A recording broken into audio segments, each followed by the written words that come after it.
ऊर्जा जब नीचे से ऊपर की ओर उठने का प्रयास करती है तो मेरा शरीर अचानक ही आगे या पीछे की तरफ झुक जाता है। शरीर में ऊर्जा की अनुभूति होनी बंद हो जाती है। पूरे शरीर में एक भारीपन सा महसूस होता है और मेरा ध्यान भी अचानक ही टूट जाता है। ये प्रश्न पूछा है एक साधक ने। यदि आपके साथ भी कुछ ऐसी ही स्थिति है तो इस स्थिति को एनर्जी ब्लॉकेज कहते हैं और ऐसा नाड़ियों में ब्लॉकेज के कारण होता है। ऊर्जा नीचे से ऊपर की तरफ तो उठती है लेकिन वह अचानक नीचे की तरफ लौट आती है।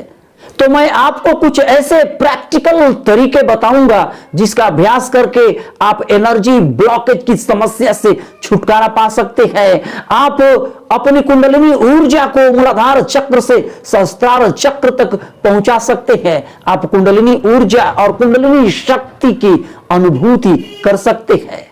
जिन साधकों के शरीर में अभी कुंडलिनी शक्ति ऊपर उठनी शुरू हुई है तो उनके शरीर में ऊर्जा बहुत ही फ्लक्चुएट करती है। जैसे बल्ब की रोशनी कभी धीमी तो कभी अचानक तेज हो जाती है, ठीक उसी प्रकार साधक के शरीर में ऊर्जा का स्तर कभी ऊपर उठता है तो कभी अचानक ही नीचे गिर जाता है। और चूंकि साधक पूर्व में ऊर्जा की अनुभूति कर चुका होता है तो वह बहुत ही हैरान होता है कि आखिर उसके साथ ऐसा क्यों हो रहा है। तो इसका हम वैज्ञानिक विश्लेषण करेंगे और इसका सबसे कारगर तरीका क्या है इसको हम देखेंगे। 3 स्थितियां हो सकती है। ध्यान में साधक का शरीर आगे की तरफ झुक सकता है या पीछे की तरफ झुक सकता है या उसके रीढ़ की हड्डी बिल्कुल सीधी हो सकती है।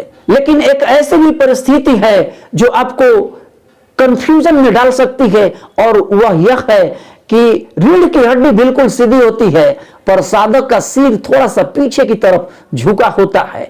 और जब ऐसा होता है साधक गहरी ध्यान की चेतना में होता है और इस गहरी चेतना में साधक आहें भर सकता है, वह सिसकारियां भी भर सकता है और ऐसा केवल गहरे ध्यान की अवस्था में होती है।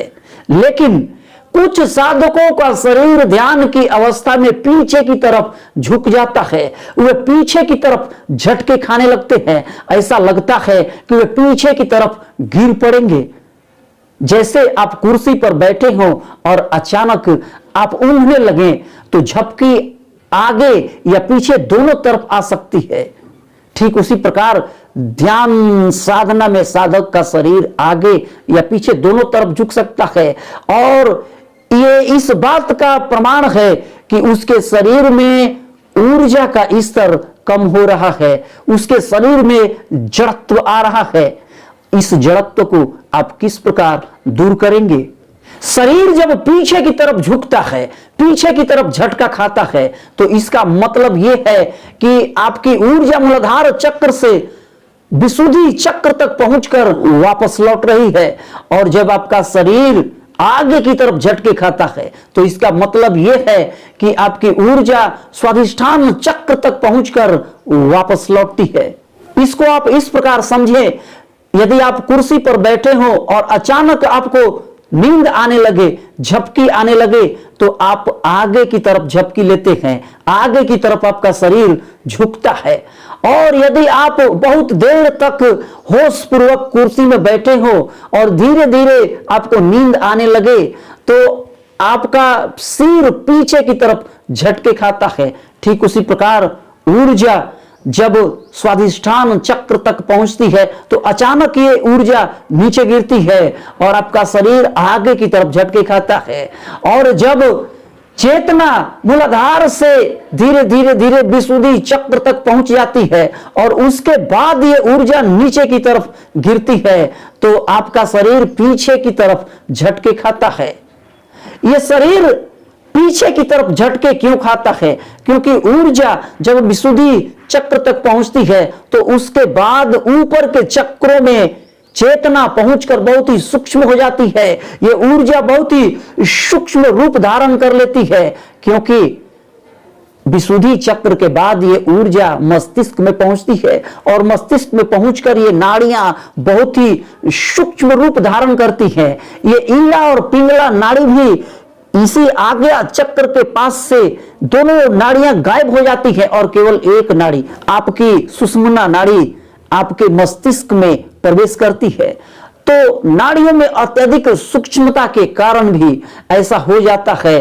पहली स्थिति में तो साधक का शरीर पीछे की तरफ झुकता है, जो थोड़ा बहुत यह संकेत देता है कि उसके शरीर में ऊर्जा आज्ञा चक्र से नीचे तक विशुद्धि चक्र तक पहुंच चुकी है। लेकिन दूसरी स्थिति में साधक का शरीर आगे की तरफ झुकता है। आगे की तरफ झुकने का मतलब यह है कि साधक के शरीर में ऊर्जा उसके मूलाधार से स्वाधिष्ठान चक्र तक पहुंच चुका है, लेकिन वह ऊर्जा उसके मणिपुर चक्र में प्रवेश नहीं कर पा रही, क्योंकि मणिपुर चक्र में जैसे ही ऊर्जा प्रवेश करती है उसके नाभि में स्पंदन होना शुरू हो जाएगा, और जैसे ही नाभि में स्पंदन होगा उसका शरीर अपने आप ही सीधा होता चला जाएगा, उसकी रीढ़ की हड्डी अपने आप ही सीधी होनी शुरू हो जाएगी। और तीसरी जो स्थिति है, साधक का शरीर अपने आप बिल्कुल सीधा हो जाता है, उसकी रीढ़ की हड्डी बिल्कुल सीधी होती है और उसके शरीर में उसके दोनों नितंबों पर बराबर भार होता है। जिस प्रकार एक तराजू के दोनों पलड़ों में एक बराबर संतुलन होता है, ठीक उसी प्रकार उसका पूरा शरीर ही दो बिंदुओं पर, उसके दोनों नितंबों पर समान भार में बिल्कुल सीधा तन कर रीढ़ की हड्डी के बल पर खड़ा होता है। और इस स्थिति में उसको स्थिरता, परम स्थिरता और शून्यता की स्थिति का भी अनुभव होता है। इसी स्थिति में साधक को अपने शरीर की एक औरा की अनुभूति होने लगती है। साधक के दोनों हाथों की उंगलियां आपस में इंटरलॉक होती हैं, या फिर उसके अंगूठे और इंडेक्स फिंगर के बीच ज्ञान मुद्रा लगी हुई होती है। तो इस पॉइंट पर उसे ऊर्जा की अनुभूति होने लगती है, उसे एक सूक्ष्म शरीर की अनुभूति होने लगती है, और इस स्थिति में उसे शरीर शून्यता और समाधि की भी अनुभूति होती है। जब रीढ़ की हड्डी बिल्कुल सीधी होती है तो साधक को एक साथ सभी चक्रों में ऊर्जा की अनुभूति होती है। तो यह सबसे अच्छी स्थिति है, एक ऐसी स्थिति जो इस बात का प्रमाण है कि साधक के शरीर में, उसके नाड़ियों में किसी भी प्रकार की ब्लॉकेज नहीं है और उसके पूरे शरीर में ऊर्जा एक सही दिशा में प्रवाहित होने लगती है। यदि आपका शरीर पीछे की तरफ झुकता है तो आप कौन सा उपाय करेंगे कि आपका ये एनर्जी ब्लॉक दूर हो जाए? जब आप ध्यान की तैयारी पूरी कर चुके हो, आप ध्यान करने वाले हो, तब आप सुखासन या पद्मासन में, जो भी स्थिति आपके लिए बेहतर हो, आसान हो, उस आसन में आप बैठ जाए। या फिर आप ये दोनों आसन नहीं कर सकते तो आप रीढ़ की हड्डी बिल्कुल सीधी करके बिल्कुल शिथिल और रिलैक्स होकर बैठ जाए। आप पूरी गहराई पूर्वक अपनी सांसों को अंदर भरें और बाहर छोड़ें। जब आप सांसों को अंदर भरते हैं तब आप अपने अंदर एक सकारात्मक ऊर्जा का, पॉजिटिव एनर्जी का, वाइब्रेशन का एहसास करें, और जब आप सांसें बाहर छोड़ते हैं तो आप अपनी सांसों के साथ ही नेगेटिव वाइब्रेशन को, ऊर्जा को दूर होता हुआ महसूस करें। 10-15 मिनट इस प्रकार की डीप ब्रीदिंग का अभ्यास करने के बाद अब आप अपने ध्यान की शुरुआत करें। ध्यान की शुरुआत आपको अपने रीढ़ की हड्डी के पीछे से करनी है। आप अपनी रीढ़ की हड्डी के पीछे सबसे निचले हिस्से से, मूलाधार चक्र से अपने ध्यान की शुरुआत करें। आप कम से कम 5 मिनट अपने मूलाधार चक्र पर अपने ध्यान को केंद्रित करें, और उसके बाद 5 मिनट अपने स्वाधिष्ठान चक्र पर, 5 मिनट मणिपुर चक्र पर, 5 मिनट अपने अनाहत चक्र पर, 5 मिनट विशुद्धि चक्र के पास। इस प्रकार आप केवल अपने ध्यान को अपने चक्रों के पास, रीढ़ की हड्डी के पीछे से फोकस करें, और आप देखेंगे कि आपको धीरे धीरे आपके सभी चक्रों पर नीचे से ऊपर की ओर ऊर्जा की अनुभूति शुरू हो जाएगी। इसका अभ्यास इसके बीज मंत्र का उच्चारण करके भी कर सकते हैं, लेकिन शुरुआती दौर में अपने चक्रों की अनुभूति करना ये बहुत ही बेहतर होता है। आपके चक्रों के साथ आपकी चेतना का एक बेहतर जुड़ाव होता है।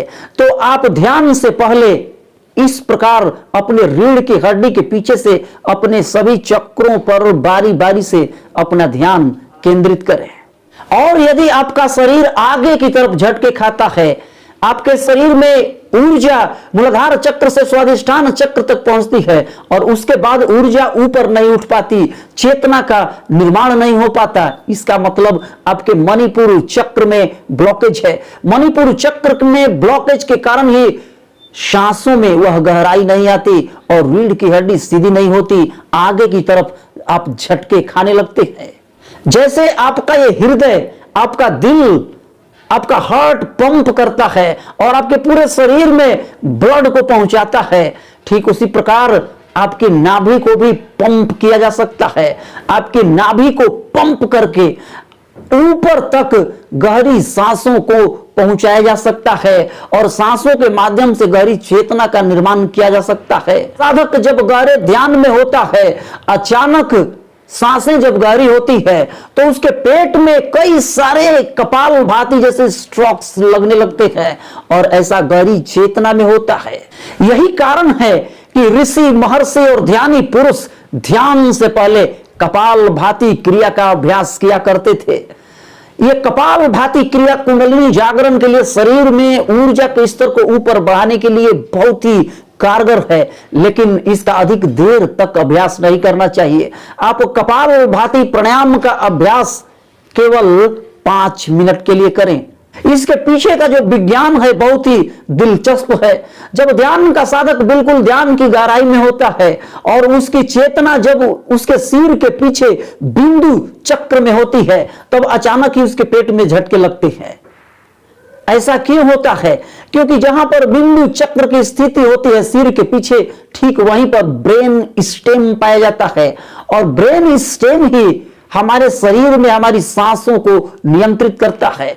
तो जैसे ही चेतना बिंदु चक्र पर होती है, सांसों में एक हलचल पैदा हो जाती है, सांसों में एक तूफान आता है। बिंदु चक्र पर फोकस करके भी अपने इस एनर्जी ब्लॉकेज की समस्या को यदि आप आगे की तरफ झटके खाते हैं तो आप इसको दूर कर सकते हैं। तो आप पीठ के बल लेट जाएं और अपने पूरे शरीर को शिथिल रिलैक्स छोड़ दें, बिल्कुल शवासन में।